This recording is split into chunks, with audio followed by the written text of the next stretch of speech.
আসসালামু আলাইকুম সব কিতা হড্ডা আশা করি ভালো আছেন। শুভ বিকাল সবাই।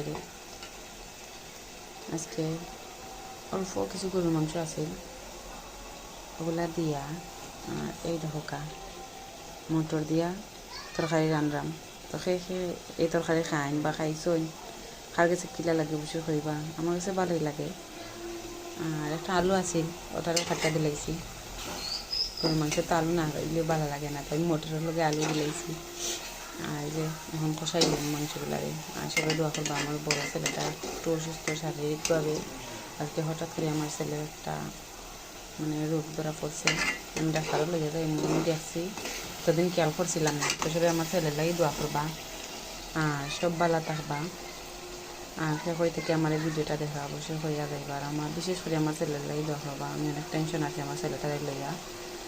সবাই ভালো থাকো, আল্লাহ হাফেজ।